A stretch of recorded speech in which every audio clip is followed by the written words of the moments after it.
അങ്ങനെ 8 വർഷത്തെ കാത്തിരിപ്പിനൊടുവിൽ ഇന്നാണ് ട്ടോ ഞങ്ങളുടെ കല്യാണം. ഗുരുവായൂർ വെച്ചിട്ടാണ് താലികെട്ട്. തലേദിവസം വീട്ടിൽ പ്രത്യേകിച്ച് പരിപാടിയൊന്നും ഇല്ലാത്തതുകൊണ്ട് തലേദിവസം തന്നെ നമ്മൾ ഗുരുവായൂർ എത്തിയിട്ടുണ്ടായിരുന്നു. കാലത്ത് 2 മണിക്ക് എണീറ്റ് കുളിയൊക്കെ കഴിഞ്ഞ് 3 മണിയാവുമ്പോൾ തന്നെ നമ്മൾ മേക്കപ്പ് സ്റ്റാർട്ട് ചെയ്തിട്ടുണ്ടായിരുന്നു. മേക്കപ്പ് ആർട്ടിസ്റ്റ് ചെന്നൈയിൽ നിന്നാണ് ട്ടോ, ജീവിത മേക്കപ്പ് ആർട്ടിസ്റ്റ്. ചിങ്ങമാസം ആയതുകൊണ്ട് ഒരുപാട് ബുക്കിംഗ്സ് ഉള്ളതുകൊണ്ടും എനിക്ക് നമ്മുടെ നാട്ടിൽ നിന്ന് ആരെയും കിട്ടിയില്ല. ഫൈനലി ഞാൻ ചെന്നൈയിൽ നിന്നാണ് ബുക്ക് ചെയ്തിട്ടുണ്ടായിരുന്നത്. എനിക്ക് തമിഴ് ഒരു ഐഡിയ ഉണ്ടായിരുന്നില്ല. നല്ലോണം ടെൻഷൻ ഉണ്ടായിരുന്നു. അവസാനം അവർ മലയാളം പഠിക്കേണ്ടി വന്നു ട്ടോ. അങ്ങനെ 3 മണിക്കൂറിനുള്ളിൽ എൻ്റെ ഹെയറും മേക്കപ്പും ഒക്കെ സെറ്റാക്കി തന്നു. ഇതിനിടയിൽ നമ്മുടെ ഡ്രേപ്പിങ്ങിന് വേണ്ടിയിട്ട് ഡ്രേപ്പ് ബൈ ആരതിയും കൂടി വന്നിട്ടുണ്ടായിരുന്നു കേട്ടോ. അങ്ങനെ ആൾ അടിപൊളിയായിട്ടാട്ടോ ഡ്രേപ്പിങ്ങും കാര്യങ്ങളൊക്കെ ചെയ്ത് തന്നിട്ടുള്ളത്. ഞാനിപ്പോൾ വെയർ ചെയ്തേക്കുന്നത് ഞാൻ അന്ന് വാങ്ങിയിട്ടുള്ള ഗോൾഡാണ്.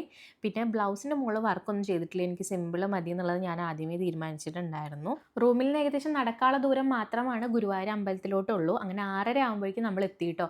അവിടെ ഓൾറെഡി എൻ്റെ വീട്ടുകാരും ചെക്കൻ്റെ വീട്ടുകാരും ഒക്കെ 6 മണി ആകുമ്പോഴേക്കും എത്തിയിട്ടുണ്ട്. ഞാൻ കാരണം ആട്ടോ ഒരു അരമണിക്കൂറോളം ലേറ്റ് ആയത്. നമ്മളിവിടെ 5 മണി മുതൽ സ്ലോട്ട് ബുക്കിംഗ് അവൈലബിൾ ആണ്. നമ്മൾ 6 മണിൻ്റെ സ്ലോട്ടാണ് എടുത്തിട്ടുണ്ടായിരുന്നത്. ഓൺലൈൻ വഴിയാണ് ബുക്ക് ചെയ്യേണ്ടത്. നോർമലി നമുക്ക് 750 രൂപയുള്ളൂ. പക്ഷേ ക്യാമറ ഒക്കെ നമ്മൾ അകത്ത് കയറ്റണം എന്നുണ്ടെങ്കിൽ എക്സ്ട്രാ ഒരു 500 കൂടി നമ്മൾ പേ ചെയ്യണം. അങ്ങനെ 1250 രൂപ വെച്ചിട്ടാണ് നമ്മൾ ബുക്ക് ചെയ്തിട്ടുള്ളത്.